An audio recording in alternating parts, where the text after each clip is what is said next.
본 방송에서 제공하는 투자 정보는 투자 판단에 대한 조언입니다. 방송에서 제공하는 주식의 가치, 가격 상승 및 가격 하락에 대해서는 방송사에서 보장하지 않습니다.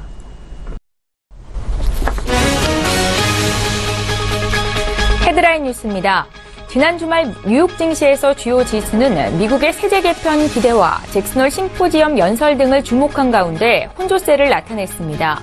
뉴욕 증권거래소에서 다우존스 지수는 전장보다 0.14% 상승한 21,813.67에 S&P 500 지수는 0.17% 오른 2,443.05를 기록했습니다. 반면 기술주 중심의 나스닥 지수는 0.09% 소폭 내린 6,265.64에 장을 마감했습니다. 미국과 유럽의 중앙은행 수장들이 26일 막을 내린 잭슨홀 심포지엄에서 향후 통화 정책에 대해 침묵을 지켰습니다. 제닛 옐런 미 연준 의장은 금융 안정을 주제로 연설했지만 금리 인상 등 추가 긴축에 대해서는 별다른 발언을 내놓지 않았습니다. 마리오 드라기 ECB 총재 역시 시장에 관심이 집중된 양적 완화 축소 시점에 대해서는 어떤 언급도 하지 않았습니다.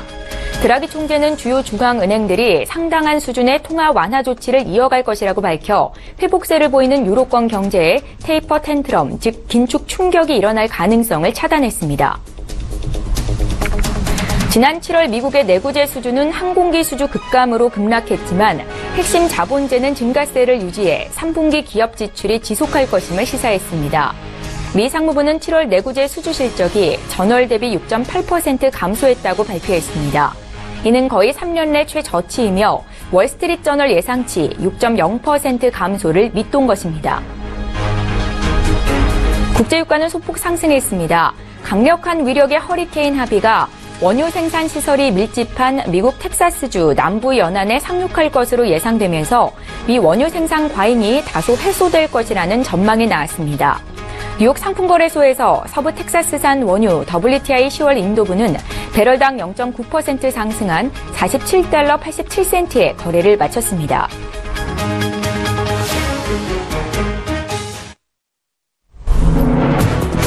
시청자 여러분 안녕하십니까? 출발 증시와이드 1부 시작합니다. 최현정입니다. 지난 주말 미국 뉴욕 증시 3대 지수는 혼조세를 나타냈습니다. 시장에서 촉박을 곤두세웠던 잭슨홀 미팅에서 주요 인사들이 향후 통화 정책과 관련한 힌트를 주지 않은 가운데 이번 주 미국 증시는 도널드 트럼프 미 대통령의 세제 개편안 추진 상황 등을 주목할 것으로 보이고 있습니다. 잭슨홀 미팅과 관련한 내용에 대해서는 잠시 뒤 전문가의 의견 다시 한번 듣겠습니다. 자, 지난주 마지막 거래 국내 증시 마감 상황도 살펴볼까요? 코스피가 기관 순매수에 힘입어서 나흘 연속 오름세를 보였습니다. 장중 등락하던 코스피 지수는 삼성전자 이재용 부회장에 대한 판결이 공개된 직후로 상승폭을 좀 확대했는데요. 다만 삼성전자의 주가는 1% 조정이 나왔습니다. 코스피는 0.11% 올라서 2,378로 거래를 마쳤고요. 코스닥은 0.40% 상승해 11거래일 만에 650선을 탈환했습니다.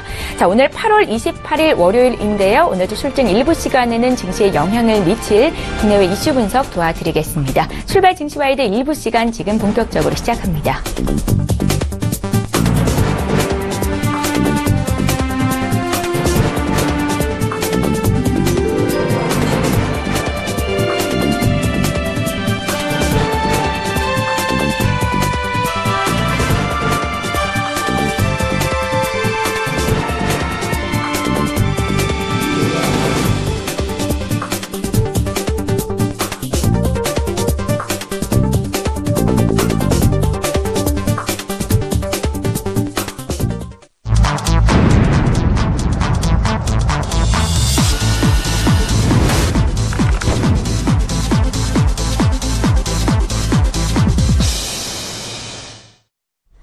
예, 시장의 중심이 되는 이슈 꼼꼼히 짚어드리는 시간입니다. 오늘 글로벌 시시각각은 브레인코리아 인베스트의 신승용 대표 연결해서 자세한 이야기 듣겠습니다. 대표님 안녕하세요. 네, 안녕하십니까.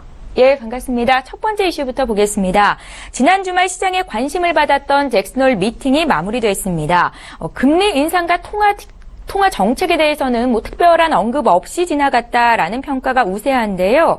한편으로는 금융 규제 완화와 관련해서 부정적인 언급을 한 것 등으로 트럼프 리스크를 키웠다라는 목소리도 들립니다. 이번 잭슨홀 미팅 결과 대표님께서는 어떻게 보셨습니까? 일단 다양한 방법으로 지금 현재 해석이 되고 있는 것 같습니다. 첫 번째 이슈, 일단 옐런 의장이나 드라기 총재, 금리 인상이라든지 통화 긴축 내지는 통화 정책과 관련된 어떤 시장에서 기대하였었던 그런 이벤트, 그런 어떤 힌트는 하나도 없이 오히려 그들이 이야기하고 있는 어떤 방향성 내지는 그들이 좀 원하고 있는 그런 부분들을 조금은 더 목소리를 좀 높이면서 이야기를 하지 않았나 생각이 되는데요. 그들은 역시 마리오 드라기 총재라든지 옐런 의장들은 역시 다만 좀 금융시장의 안정성에 대한 그런 시장에 대한 요구 내지는 정책 당국에 대한 요구를 조금은 더 크게 좀 하고 있는 것은 아닌가라는 생각을 좀 해보게 됩니다. 일단 트럼프 대통령의 선거 공약 중에 한 가지였던 금융규제 완화. 결국 도드 프랭크퍼드겠죠. 이 부분에 대한 폐기 가능성이 사실 시장 내 높아지면서 시장 내 은행주들에 대한 상승폭이 상당 부분 컸었던 것이 사실이었고요.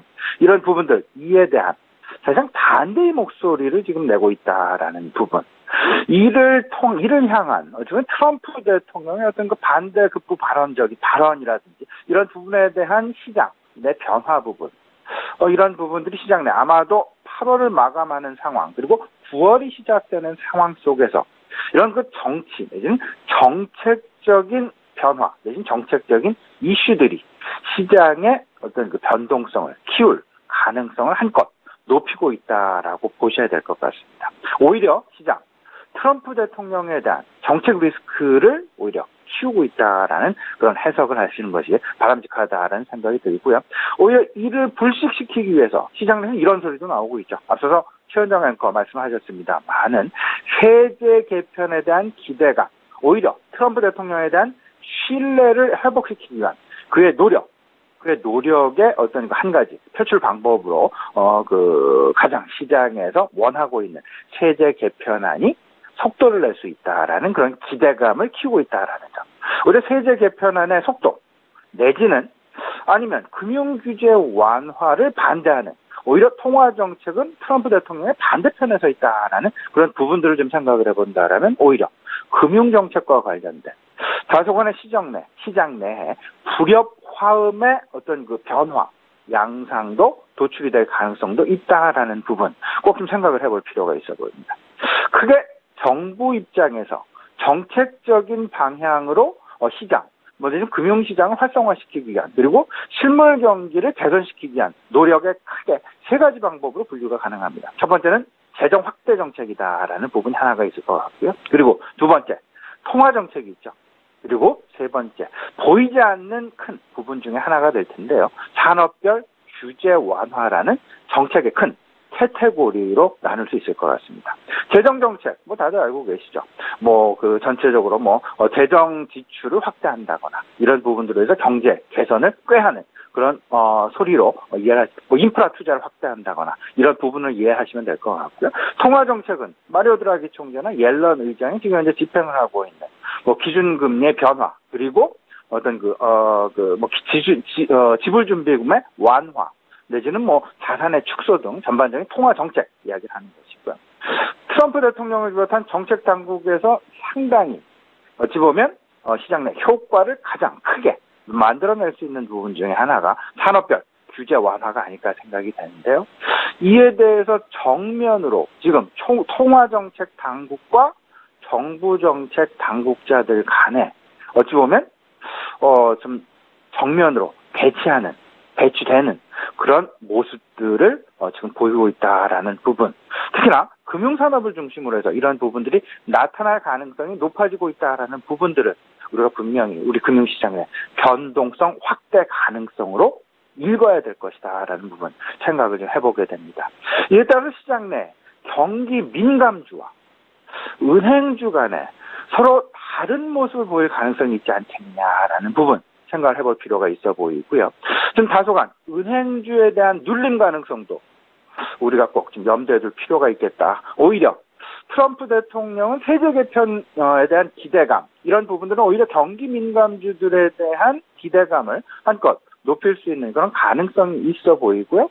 흔히 말하는 IT 주도주 그리고 경기 민감주들의 주도 가능성이 오히려 더 길게 염두가 될 수 있는 그런 상황 한번 기대를 해볼 수 있을 것 같고요. 반면에 은행주 같은 경우에는 다소간 좀 눌림목을 좀 당면할 그럴 가능성도 있지 않겠느냐. 하지만 궁극적인 차원에서 생각을 해본다라면 세제 개편을 하건 금융규제 완화가 진행이 되건 안 되건 어쨌든 돌고 돌아서는 전반적으로 경기 민감주, 은행주 분명히 궁극적으로는 같은 길을 갈 수밖에 없는 그런 상황일 수밖에 없겠지만 순차적으로 일단 시기적으로는 서로 지금 현재 상황에서는 엇갈리는 상황이 나타날 수도 있다라는 부분 꼭 좀 염두에 두실 필요는 있어 보입니다. 다들 이미 알고 계시는 바와 같이 FOMC는 9월 20에서 21일 열리게 되고요.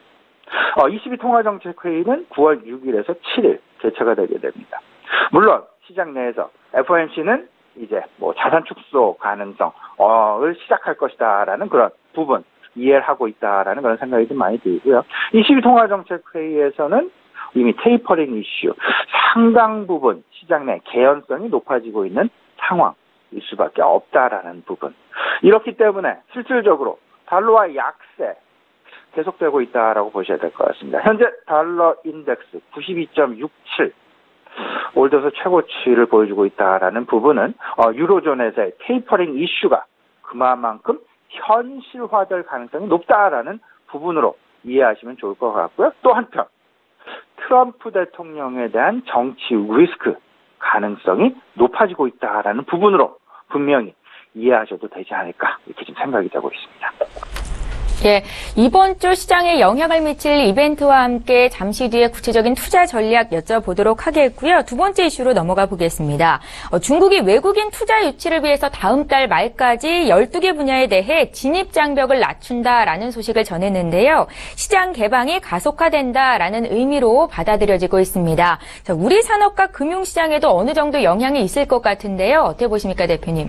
예, 일단 이 부분 사실상 단기적인 영향을 미칠 가능성이 상당 부분 높습니다. 그 단기적인 영향은요, 단기적으로 마무리가 된다라는 의미가 아니라 상당히 우리 시장을 급습할 그럴 가능성도 분명히 염두해야 될 만한 상당히 위협적인 어떤 그 가능성 내포하고 있다라고 보셔야 될 것 같습니다. 물론 이제 두 가지 부분을 좀 생각을 해봐야 되겠죠. 12개 업종이 무엇인가, 그리고 그 12개 업종에 대해서는 분명히 중국으로의 자본 유입 가능성이 상당 부분 클 수밖에 없다. 일시에 확 몰려 들어갈 그런 가능성이 높다라는 부분. 이에 따른 우리 시장으로부터의 자금 이탈 내지는 자금 희석 가능성 분명히 염두를 해 주셔야 될 것 같습니다. 두 번째 이슈는 과연 이를 놓고 미국과 중국 간의 갈등이 과연 좀 완화 기조로 넘어갈 것이냐, 조금 완화 기조로 이제 좀 변해가는 그런 시장 내 긍정적인 소식으로 들려줄 것이냐 아니냐, 이 여부로 분명히 좀 생각을 해봐야 될 것 같은데요. 일단 중국의 어떤 중국과 미국 간의 무역 갈등 지금 계속해서 진행이 되고 있죠. 지적재산권과 관련된 분쟁. 미국의 슈퍼 301조에 대해서 지적재산권을 포함을 시키느냐 말 것이냐의 그 여부 여전히 현재 진행형이다라고 보셔야 될 것 같은데, 12개 업종 친환경차 상당히 촉각이 지금 시장 내 주목이 되는 그런 부분 중에 하나라고 보셔야 될 것 같고, 그리고 가장 큰 카테고리 중에 하나가 아무래도 금융권이 아닐까 생각이 되고 있습니다. 은행주 그리고 증권업종 그리고 보험업종에 대한 외국인 투자 지분 한도의 완화. 지금 현재 49% 내외의 투자 지분 한도 제한 지금 두고 있는 것이 사실입니다. 이를 과연 또 확대를 하는 그럴 가능성이 있다라고 보셔야 될 것 같고, 이 부분에 따라서 어쩌면 우리 시장 내 금융업종 상당 어찌 보면 그 자본 희석에 대한 외국인 자금의 어떤 그 유입이 되는 것이 아니라 오히려 유출 가능성도 분명히 염두를 해봐야 될 것 같다라는 부분.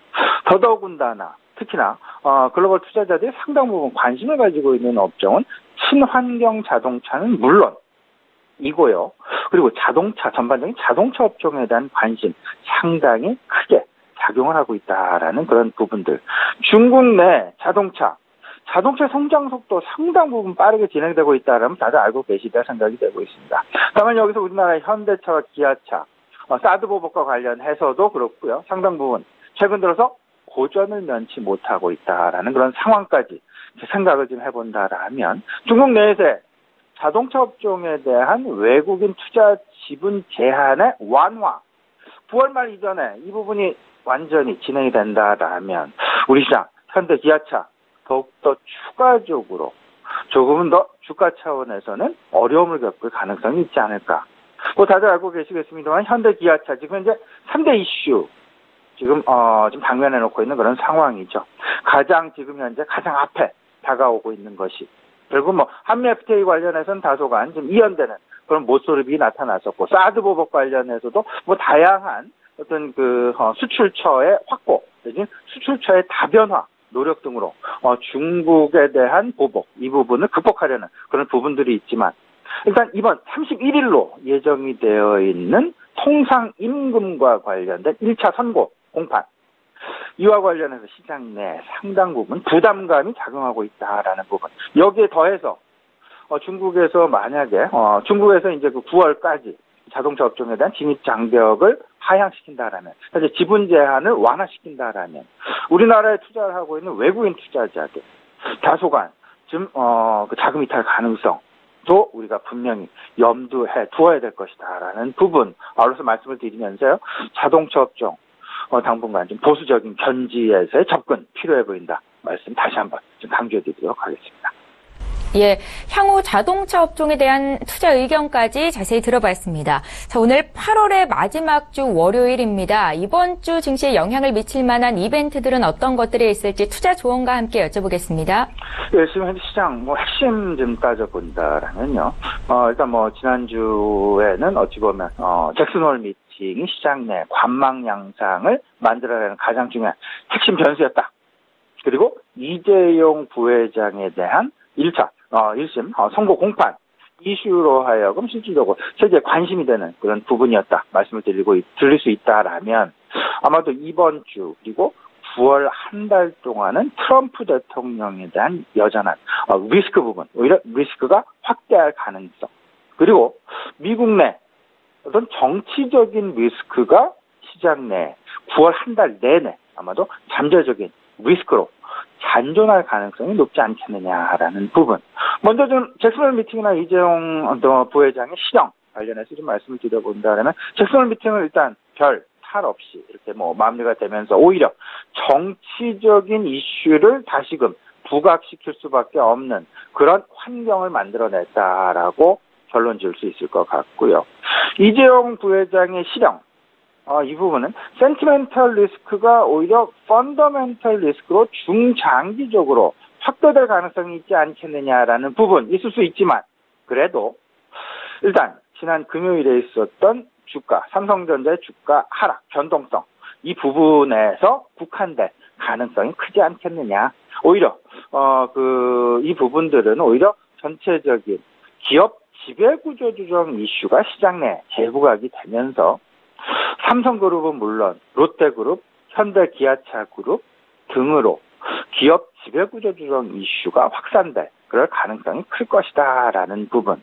오히려 주주 친화적인 정책의 강화 가능성이 오히려 커지게 되면서 투자자들로 하여금 배당에 대한 관심, 그리고 경영권에 대한 관심, 그리고 소액 주주들에 대한 관심이 부각되는 그런 상황으로 오히려 주식시장 내 긍정적인 반대 급부 상황이 시장 내에 나타날 가능성도 분명히 우리가 기대해 볼 수 있다라는 부분 말씀을 드릴 수 있을 것 같습니다.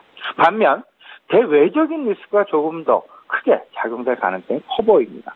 정치적인 불확실성이 그 대표적인 예다라고 볼 수 있을 것 같은데요. 일단 미국의 2018년도 회계년도 예산안 9월 말일 한도로 이제 9월 6일부터 미국 의회에서 이제 예산안 처리 과정이 진행이 되게 됩니다. 만약 9월 30일까지 처리가 안 된다면 10월 1일부터는 연방정부 잠정 폐쇄, 소위 말하는 락다운으로 돌입될 그럴 가능성도 있을 수 있다라는 부분. 그러기에 9월 한 달이 어찌 보면 트럼프 대통령의 정치 선거 공약들과 그리고 시장 내에서의 신뢰 회복 가장 크리티컬한 그런 한 달이 될 그럴 가능성이 클 것이다라는 부분. 대표적인 것이 세제 개편안이 될 것 같고요. 이 반대에 서 있는 것. 최근 이제 잭슨홀에서 이야기한 대로 도드 프랭크법이 과연 폐기가 될 것이냐 말 것이냐의 여부까지도 우리가 금융시장의 변동성을 확대시킬 수 있는 그런 부분으로 이해될 수 있다라는 것 꼭 좀 생각을 해보시고요. 결국 트럼프 대통령이 그의 어떤 그 시장 내 신뢰 그리고 국민 여론으로부터 신뢰를 계속해서 확보해 나가기 위해서는 또는 개선해 나가기 위해서는 인프라 투자 확대 그리고 법인세율 세제 개편안이 결국은 통과되어야만 할 것이다라는 부분. 그러면 9월 한 달 상당 부분 이를 놓고 시장 내 다양한 노이즈들이 발생하게 되면서 시장 변동성을 확대시킬 수 있다라는 부분 생각을 꼭 해보셔야 될 것 같습니다. 결국에는요 3대 리스크 여전히 존재한다라고 봐야 되겠죠. 정치적인 트럼프 대통령의 리스크 부분 그리고 지난 8월 지난 주말이었죠. 북한에서 3개의 탄도미사일 물론 이제 실패로 돌아가긴 했습니다만은 발사를 했다라는 그런 부분들 다시 소강국면에 접어들었던 한반도 리스크 재부각이 되고 있는 그런 모습도 지금 탐지가 되고 있다라는 부분 생각을 해보시고요. 그리고 앞으로 있을 22 통화정책 회의라든지 그리고 FOMC 회의 여전히 통화정책과 관련된 리스크 잔존하고 있다라는 부분 이렇게 생각을 해본다라면 모멘텀은 기대될 수 있는 모멘텀은 트럼프 대통령의 세제 개편안에 대한 기대감 반면에 부정적인 리스크 부분은 통화정책과 관련된 부분 한 가지 그리고 트럼프 대통령이 만약에 이런 어떤 그의 세제 개편안이라는 이런 부분들의 진행 방향성에 대해서 시장의 여론 내지는 시장의 변화 부분 조금은 좀 반대 세력이 좀 많이 나타나는 그런 어떤 그 여론이 형성되게 되는 기미가 보여진다라면 시장의 변동성 조금 더 확대될 가능성도 있을 것이다라는 부분. 지금 현재 어느 누구도 시장의 앞으로의 방향성 부분은 담보할 수 없다. 하지만 경제 펀더멘탈은 긍정적이다. 그러면 이러한 경제 펀더멘탈 그렇다면 결국은 순환매 과정이 진행될 가능성이 상당 부분 높을 것이다라는 부분. 그리고 대내적으로 우리 정부 계속해서 내수 확장에 대한 정책 활성화를 계속해서 만들어내고 있습니다. 그러면 결국은 대형주들은 순환매를 보여주면서 시장, 기간 조정의 양상을 전반적인 지수 차원에서 보여줄 수밖에 없을 것이고 대형주들의 순환매 그리고 이런 부분들은 결국은 밸류에이션 중심으로 저평가주에 대한 관심이 계속해서 시장 내 나타날 수밖에 없지 않겠느냐라는 부분 생각을 좀 해보시고요. 이제 또 하나의 관심, 모멘텀. 지금 아이폰 출시와 아이폰 8의 출시에 상당 부분 관심이 쏠리고 있다라는 부분. 아이폰 스마트폰 관심, 스마트폰 부품주들에 대한 관심. 결국은 OLED 그리고 카메라 모듈 그리고 생체인식. 결국 이 세 가지로 압축이 되지 않을까 생각이 되고 있습니다. 이렇게 생각을 하시면서 모멘텀 플레이는 IT 기술주, 특히나 스마트폰 부품주에 좀 국한해 보시는 게 좋지 않나 생각이 되고요. 대형주는 철저하게 순환매 관점에서 대응을 하시는 것이 바람직하지 않을까. 그러면서 중장기적으로 내수주에 대한 관심 확대가 바람직할 가능성이 클 것이다라는 부분 다시 한번 정리해 드리도록 하겠습니다. 예, 경제 이슈 분석하고 구체적인 투자 조언까지 들어봤습니다. 지금까지 브레인코리아 인베스트의 신승용 대표와 함께했습니다. 말씀 잘 들었습니다.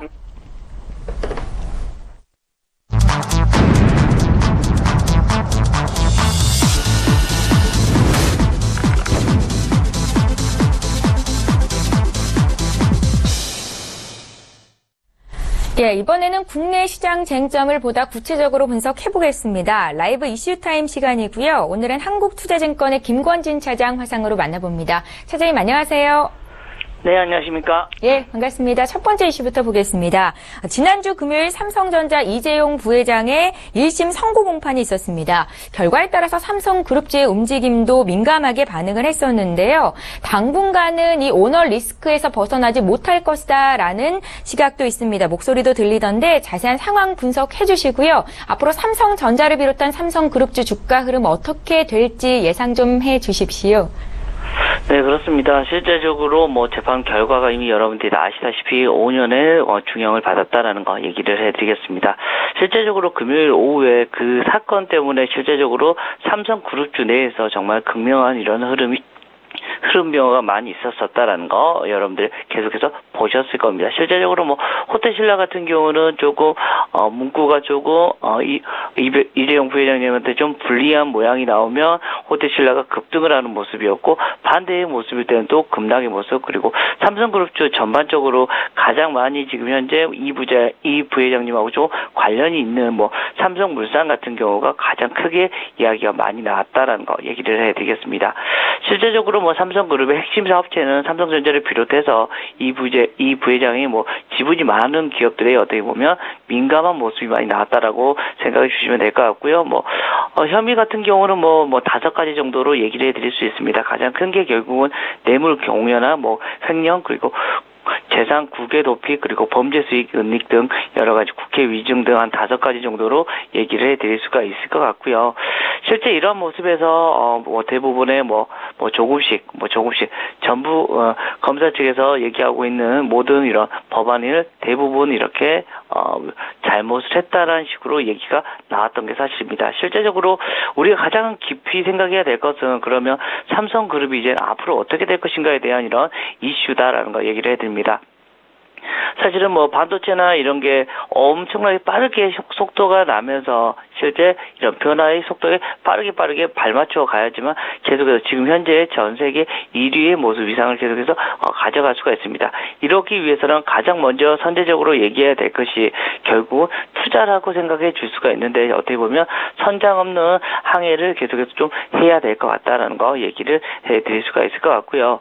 실제 5년이라는 기간이 실제 2심, 3심을 가면 아마 조금씩 줄어들 수 있고 잘하면 정말 긍정적으로 보는 사람들은 이거는 집행유예도 나올 수 있는 이런 어떤 계기가 될 수 있는 거 아니냐라는 얘기가 나오고는 있지만 어찌됐든 지금 현재 분위기로서는 조금 충격적인 모습이 나타나고 있는 것이다라는 거 얘기를 해드리겠습니다. 주요 경영진이 우선은 실형이 선고된 것은 분명히 무시할 수 없는 이슈입니다. 그렇지만 지금 단기적인 그리고 중장기적인 이런 흐름으로 여러분들이 나누어서 생각을 해보셔야 될 것 같은데요. 단기적으로는 우선은 지금 현재 실적과 보유 가치에 대한 것은 크게 큰 의미는 없습니다. 괜찮게 지금 현재 실적이 워낙 잘 나오고 있기 때문에 괜찮다라는 얘기를 해드리겠지만 중장기적으로는 앞으로의 플랜 어떻게 나아가야 될지에 대한 이런 항해도가 어떻게 최종 목적지가 물음표가 찍혀 있기 때문에 좀 중장기적으로는 좀 리스크가 조금씩 증폭이 되는 거다라고 여러분들이 생각해 주시면 될 것 같습니다. 예, 잘 알겠습니다. 계속해서 두 번째 이슈로 넘어가 보겠습니다. 한국은행 이주열 총재의 예고로 기준금리 인상 가능성이 높아진 가운데 오는 31일이죠. 한국은행이 금융통화위원회를 열고 금리를 결정하게 됩니다. 6년 만에 기준금리가 인상이 될 것인지 시장에 관심이 쏠리고 있는데요. 차장님의 의견은 어떠십니까? 자, 우선은 저의 생각 결론을 먼저 얘기해 드리자면 이번에는 아마 좀 소수 의견으로 이런 얘기가 나올 것 같다는 거 얘기를 해 드리겠습니다. 물론 최근에 한국은행 총재가 선제적으로 기준금리 인상 가능성에 대한 얘기가 나오기 시작했다. 이 말은 무슨 말이냐면 시장이 조금씩 한 번에 금리 인상을 해버리면 실제적으로는 좀 많이 지금 시장에 충격을 받을 수가 있기 때문에 미리 하나씩 조금씩 미리 알려주는 역할을 하고 있는 것이다라는 거 얘기를 해드리겠고요. 실제적으로 이번 주 목요일 날 열리는 금통위에서도 아마도 아마도 얘기가 많이 나올 것 같습니다. 기준금리를 인상을 해야 된다, 아니다, 계속해서 동결을 해야 된다라는 얘기를 계속해서 많이 할 건데요. 아마도 금통위는 이번 달 기준금리를 올리기보다는 아마도 소수 의견 등으로 해서 시장에 좀 더 강한 신호를 줄 것으로 지금 현재 전망이 되고 있다는 거 얘기를 해드리겠습니다. 여러분들이 다 아시다시피 실제로 전 세계가 지금 경기가 좋아지고 있고 통화정책 흐름 자체가 이제는 조금씩 긴축으로 가고 있다는 거 여러분들 잘 기억을 하셔야 될 것 같고요. 우리나라도 거기에 발맞추어서 하나씩 나가야 되는 것은 분명히 맞다라는 거 얘기를 해드리겠습니다. 또 뭐 세계 경제 통화 정책의 흐름과 뭐 국내 경제 성장세 그리고 가계 부채 증가 등을 얘기를 하면 당연스럽게 금리 인상이 불가피할 것 같다라는 거 얘기를 해드리겠고요. 그렇지만 여전히 대다수의 전문가들은 이렇게 얘기하고 있습니다. 아마도 올해 말이나 아니면 내년 초 정도를 생각을 하고 있다라는 거 얘기를 해드리겠고요. 이미 주변 여건은 어떻게 보면 무르익었습니다. 물어익었고 언제라도 금리 인상 나올 수는 있다. 그렇지만 대부분의 사람들 그리고 우리가 인식하는 그 시점에 아마도 금리 인상이 나와야지만 시장에 그런 큰 변화가 없을 거기 때문에 그것을 가장 중요시해 주지 않을까라는 거 얘기를 해드리겠고요. 최근에 또 공석이었던 한국은행 부총재가 임명됨으로써 한 명이 부족했던 금통위가 다시 완전체가 됐다는 건 또 어떻게 보면 금리 인상을 이제 조만간 앞으로 시킬 수 있는 이런 모습이 나타나지 않을까라는 얘기를 해드리겠습니다. 예. 자, 이제 세 번째 이슈인데요. 내용 보겠습니다. 국민연금이 롯데그룹 4개 계열사의 분할, 합병의 조건부 찬성 방침을 세웠다고 전했습니다. 자, 이로써 롯데그룹의 지수사 전환 속도가 빨라질 것으로 보이고 있는데요. 앞으로 롯데그룹의 주가 흐름은 어떨지까지 함께 분석 부탁드릴게요. 자, 롯데그룹 여러분 최근에 지주회사로 전환되는 이런 회사들이 상당히 많은 걸로 여러분들이 잘 기억을 하셔야 될 것 같습니다. 가장 큰 앞에 내세우는 것은 사업의 효율화를 얘기를 많이 하고 있다. 그렇지만 뒷 배경으로 넘어가면 실제적으로 지금 현재 이대로 그냥 넘어가 버리면 그동안에 어떻게 보면 자사주 같은 경우는 대주주 지분이나 거의 별다른 문제가 없었습니다. 그렇지만 이제는 어떻게 보면 자사주가 아무런 쓸모가 없이 돼버리는 경우가 생기기 때문에 지주회사로 계속해서 전환 속도를 빠르게 하고 있는 것이다라고 생각해 주시면 될 것 같습니다. 실제적으로 국민연금이 롯데그룹의 4개 계열사의 분할 및 합병이 어떻게 보면 조건부 찬성을 들어줬다는 것만으로도 실제적으로는 이제는 실제 주총에서 아무런 거리낌 없이 이 의결이 될 수 있을 것이다라는 거 얘기를 해드리겠고요. 실제적으로 최근에 국민연금이 삼성물산과 에버랜드의 합병 이슈가 되면서 좀 많이 고초를 겪었기 때문에 이번에 좀 공정하게 그리고 어떻게 보면 투명하게 이렇게 의사결정을 한 것이다라고 생각을 하면 될 것 같고요. 실제적으로 증권가에서도 롯데 4사 이번에 얘기하고 있는 롯데 쇼핑이나 제과 칠성 음료 그리고 롯데 푸드 같은 경우는 아마 합병하고 합병을 하면 조금 더 주가에 좀 긍정적인 모습이 나올 것이다라고 지금 대부분이 예상을 하고 있는 게 맞다라는 거 얘기를 해드리겠습니다. 실제적으로 롯데그룹에서도 조금 잡음이 많긴 하지만 어찌됐든 이렇게 강행하려고 하는 것은 주가에도 도움이 되고 실제 자기들의 지배 권력을 조금 더 확고히 하기 위한 하나의 장치가 계속해서 되고 있는 것이다라는 거 얘기를 해드리겠고요. 우리 시청자분들이 지금 현재 4개사를 가지고 있는다면 아마도 조금 더 긍정적인 효과가 나타날 수는 있을 것 같다라는 거. 이런 거기 때문에 최근에 계속해서 반대 의견을 얘기하시는 분들이 많긴 하지만 그래도 아마도 시장에서는 긍정적인 기류가 조금 더 흘러가는 게 맞지 않을까라는 얘기를 해드리겠고요. 대표적으로 롯데 쇼핑 같은 경우는 그동안의 그 가치보다 훨씬 더 좀 높은 가치를 좀 받아줄 수 있는 모습이 나타나지 않을까라는 얘기를 드리겠습니다. 예. 증시에 영향을 미칠 만한 주요 이슈 분석을 먼저 도와드렸습니다. 지금 시간이 8시 26분이고요. 개장을 약 34분 정도 앞두고 있는데요. 오늘 투자 전략 한 말씀 부탁드릴게요. 네, 그렇습니다. 시장이 오늘 아침까지는 아마도 또 주말에 있었던 북한에서의 또 미사일 요격에 대한 얘기가 좀 나올 수밖에 없는 거다. 그렇지만 미국 시장을 보면 우리나라 시장이 어떻게 보면 강보합의 흐름이 나타날 수도 있지 않을까라는 얘기를 해드릴 수가 있을 것 같습니다. 실제적으로 가장 중요한 것은 대외 변수보다는 우리나라의 실적이 어떻게 되고 있는 거다라는 거 얘기를 해드리겠고요. 단기적으로는 계속해서 대외 변수나 이런 조금 외부 변수에 계속해서 영향을 받을 수밖에 없다. 그렇지만 최종적으로 기간이 지나가 보면 분명히 실적으로 회귀되는 모습이 나타나실 거다라는 거 얘기를 해드리겠습니다. 실제적으로 외국인의 흐름 자체가 최근에 한 달 전만 하더라도 상당히 조정폭이 컸었죠. 실제적으로 우리가 한 150포인트 정도 조정을 받고 최근 들어서 한 78포인트 이상 다시 한번 급상승을 해주는 거의 하락의 절반 이상을 다시 회복해 냈다는 것만으로 상당히 중요한 모습이고요. 지금 현재 이평선이 한 21선 이평선에 딱 걸려있는 선입니다. 실제 이 선만 다시 뚫어준다면 다시 전고점 흐름까지 올라갈 수 있다는 거 얘기를 해드리겠고요. 전고점 흐름 자체가 어떤 흐름이었냐면요. 우리나라 올해 밸류에이션 상의 모습으로 예상치를 확인하면 포 개념으로 한 9.8배 정도가 나오는 숫자다라는 거 얘기를 해드리겠습니다. 실제 이것만으로도 좀 긍정적인 모습이 나타나는 거다라는 거 얘기를 해드립니다. 즉, 지금 계속해서 3분기, 4분기에 예상 실적이 더 높아지고 있다는 것은 우리나라 밸류가 그만큼 싸다라는 것을 증명하다라는 거 얘기를 해드리겠고요. 여전히 시장은 밸류에이션이 아주 긍정적이다라는 거 얘기를 해드리겠고, 최근에 IT 쪽이 조금 많이 조정을 받았었다라는 거 얘기를 해드립니다. 다시 여기 업종으로 다시 여러분들이 좀 관심을 좀 많이 가져주시는 것도 하나의 방법이 될 수 있지 않을까라는 거 얘기를 해드리겠고요. 대표적으로 IT 하면 OLED 관련주 같은 거 얘기를 해드립니다. 어찌됐든 OLED 전기차 지금 현재 시장의 핵심이다라는 거 얘기해드리겠고요. 전기차 하면 LNF 그리고 에코프로 그리고 대형사는 LG화학, 삼성 SDI 같은 것을 여러분들이 계속 지속적으로 생각을 해주셔야 될 것 같고요.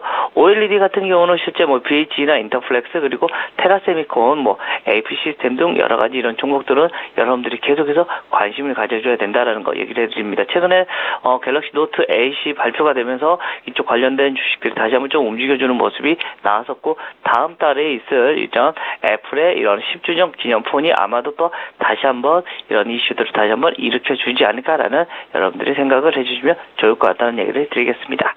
예, OLED나 전기차 쪽으로는 지속된 관심을 가질 필요가 있겠다 이렇게 조언을 하셨는데요. 대형주보다는 중소형주 쪽으로 움직임이 조금 더 빠르게 나타나겠습니까?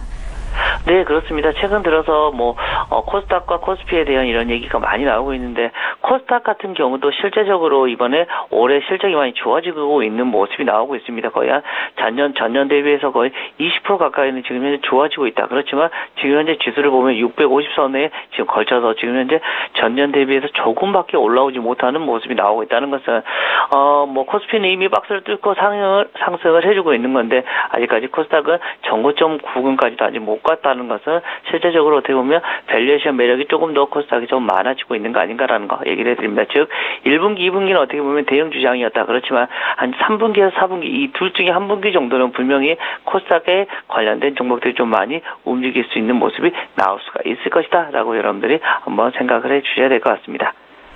예, 단기적으로는 대외 변수에 영향을 받을 수 있겠지만 가장 중요한 것은 기업들의 실적이다. 실적에 포커스를 맞출 것을 조언해 주셨습니다. 한국투자증권의 김권진 차장과 함께했습니다. 말씀 잘 들었습니다. 네, 감사합니다. 예, 출발 증시와이드 1부 시간 여기서 마칩니다. 잠시 뒤 2부 시간에는 시청자 여러분들의 종목을 상담해 드리는 시간이 있습니다. 건당 100원의 정보 이용료가 부과되는 샵 0082번 문자 참여 지금 하시면 되겠고요. 저희는 잠시 뒤 2부 시간으로 다시 오겠습니다. 고맙습니다.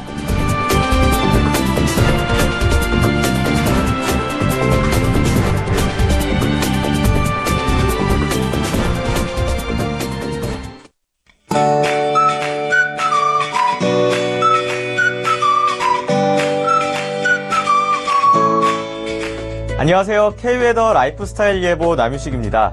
주말엔 맑은 날씨로 야외 활동하기도 좋았는데요. 월요일인 오늘 다시 전국에 비 소식이 있습니다. 대체로 흐린 날씨 속에 저녁부터 서울과 경기, 강원, 영서, 충청 지역부터 비가 시작되겠는데요. 밤에는 전국으로 확대되겠습니다. 내리는 비의 양 수도권을 비롯한 강원, 영서, 충청도는 20에서 50mm, 많은 곳은 80mm 이상 내릴 것으로 보입니다. 그 밖에 남부지방은 5에서 30mm가 예상됩니다. 현재 위성 영상 보시면 대체로 구름만 다소 지나는 모습 보실 수 있습니다. 오늘은 동해상에 위치한 고기압의 가장자리에 들다가 중국 산둥반도 부근에서 동진하는 저기압의 영향을 받겠습니다. 그럼 자세한 지역별 오늘 날씨는 나절 예보를 통해 알아보겠습니다. 중부지방 흐려져 저녁부터 비가 오겠습니다. 한낮 기온 서울과 인천 26도, 대전 28도가 예상됩니다. 동해안 지방 역시 흐린 날씨 속에 저녁부터 비가 내리겠는데요. 낮 최고 기온 강릉과 속초 26도로 선선하겠습니다. 남부지방 구름 많다가 밤부터 비 소식이 있습니다. 한낮 기온 광주와 부산 30도, 대구 31도까지 오르겠습니다. 바다의 물결 서해상으로는 최고 2.5m로 다소 높게 일겠고 그 밖의 해상은 0.5에서 2m로 일겠습니다. 서해상으로 비가 내리는 만큼 항해나 조업 활동하시는 분들은 유의하시기 바랍니다. 한편 내리는 비는 중부지방은 내일 새벽에, 남부지방은 오전 중으로 그칠 것으로 보입니다. 모레인 수요일부터 비 소식은 없겠지만 아침 저녁으로는 선선하겠고 일교차도 10도 안팎으로 크게 벌어지면서 감기 걸리시는 일 없도록 외출하실 때 가벼운 외투 챙기시는 등 옷차림에 신경 쓰시는 게 좋겠습니다. 기상정보였습니다.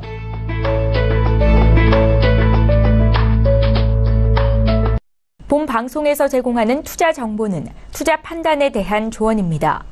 방송에서 제공하는 주식의 가치, 가격 상승 및 가격 하락에 대해서는 방송사에서 보장하지 않습니다.